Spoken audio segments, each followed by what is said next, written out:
Hello everyone, welcome back to the channel, and today we're going to talk about resume writing. Right now, what is resume writing? Resume, CV, curriculum vitae, all of this you would have heard it a lot, right?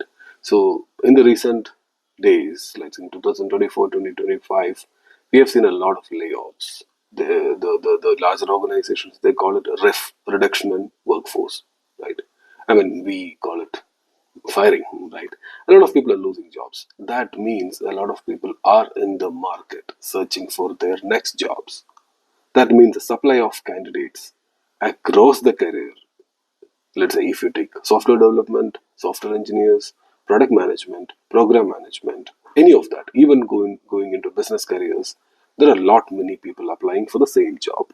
So what you need to do is you need to have a resume that stands out. Today I'm going to talk about how do you write a good resume that will stand out? What kind of keywords you should use? And we'll take my resume, for example, and then go through that, especially in terms of figuring out what needs to be written and what is the structure and how long the resume should be. Right? So let's start. So, number one, your resume should not be more than a page. One page resumes does it a lot, right? And if you have more than, let's say, 7, 8 years of experience, do more than a page. Let's look at the application process now. And how do we land in an interview? And then how do we take it from an interview to the next steps? Every large organizations like Amazon, Google will have a standard application tracking software that accepts resume, probably does a keyword check against the JD to see if the resume can go through the shortlist. Smaller startups, I mean, not, Flipkart and Swiggy are probably not smaller now, but if you go into even smaller startups, for software development, software engineering profiles, they will have someone looking at the resume. For whatever reasons, do not expect a recruiter to spend more than a few seconds, let's say 20 seconds, not more than 20 seconds, on your resume. So your resume needs to stand out in that 20 seconds. The first step is always a recruiter shortlist. Post the recruiter shortlist, it goes into the hiring manager shortlist. So this is the person who's going to hire you. The hiring manager has a say in what resumes should be sent to the interview or not the interview. I mean, or let's say drop it there, right? So hiring manager is going to be your, let's say, your manager in the future when if you join, or let's say if you get selected for that job. And hiring manager will look more deeper into the relevant experience against the JD. So if hiring manager is looking for, let's say, Python experience or Java experience, they will look for relevant experience in your work experience. Once the resume goes through the shortlist of the hiring manager, it goes to the panel. There could be, let's say, 3, 4, 5 rounds of interview. Each interview will check, each interview will focus on one set of skill sets. So there'll be data structures, DSMs, there'll be business rounds, there'll be product manager rounds for a software engineer role. There will be coding rounds, there'll be much more, right? We'll go into that, all of that details on a later video. Now let's come back to the resume. In a resume, you always start with your name and the contact details on the top. If you have a LinkedIn profile, please add it there. If you don't have, create one, add it. LinkedIn profile adds a lot of authenticity into your resumes. Once the first section is completed, then comes your skills. Your skills in terms of the languages you know, the kind of, let's say, products you have used, the kind of, let's say, platforms you are familiar with, adds a lot of value and adds a lot of value into the shortlist as well. Cover the skills first, then go into your educational qualifications. Now, there are two ways to talk about the educational part. If you're from one of the top colleges, let's say IITs, NITs, or even let's say tier 3 colleges, right? Please have your educational qualifications on the top because your college matters, right? If you're from, let's say, an unknown college, which probably a lot of people wouldn't have heard of it, right? Then I wouldn't suggest to keep it on the top. I would suggest to keep work experience before the education and move the educational qualifications downwards. Next section is your work experience, and this is the heart of your CV. Everyone kind of will look at the work experience and highlight or look at highlights in that and then give you a short list.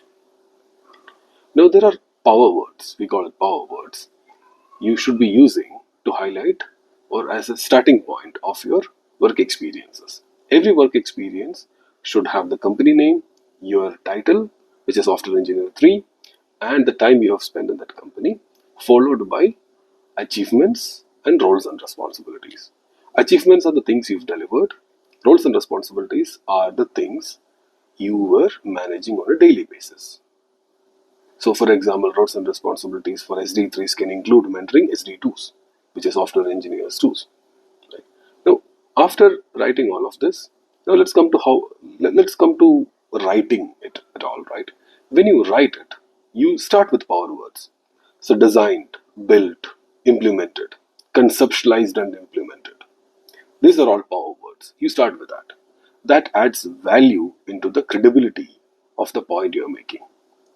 Now, add more value into each of these line items by adding numbers, and you can bold those partial parts of the numbers you're adding. So you might have achieved 30% efficiency by building something which saved, let's say, $2 million cost. That is a lot of value. Put it in bold. The hiring manager will give you a shortlist based on that. And in the future, in your interviews, this will come up again. These bold points you will have to prepare a lot on.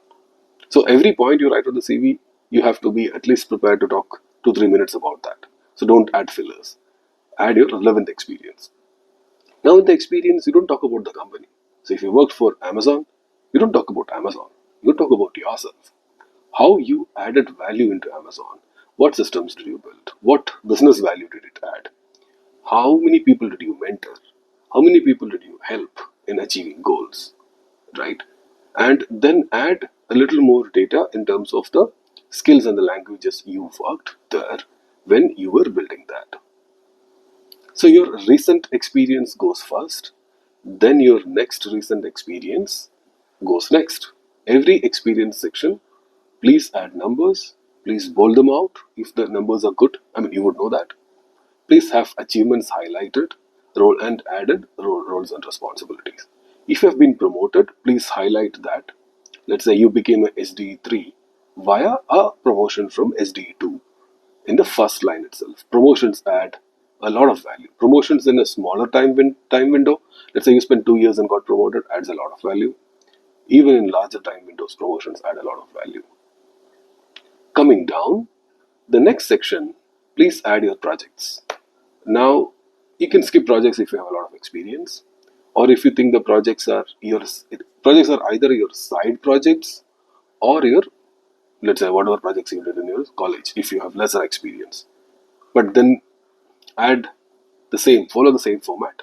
What you did in your project, what did you achieve, what languages did you use, and if you have achieved some kind of a presentation, or let's say if you presented in a Google forum or something, please add those data points as well. Post, you have the resume. Please prepare on each of the point one by one in detail, because in the interviews any of these points can come up. And hiring managers are different, or let's say your interviewers are different. They probably would understand one of the point in your resume or few of your, let's say, points in the resume a lot better than the other points. They'll bring it up, so you should be able to talk about it. Last but not least, this is the world of AI. You should have either a project or an experience where you have done something with AI. Now, that something could be a pet project you did in your office, like a chatbot you built, or it could be a mainstream project you did, but you achieved something. So, add that point that you conceptualized and designed something with AI and you delivered this within this timeline and achieved. None of these points should be more than 3 lines. So keep it crisp, concise, and short. That's all for today. Please post your questions in the comments. We will go into the interview tips in a different video. Thank you.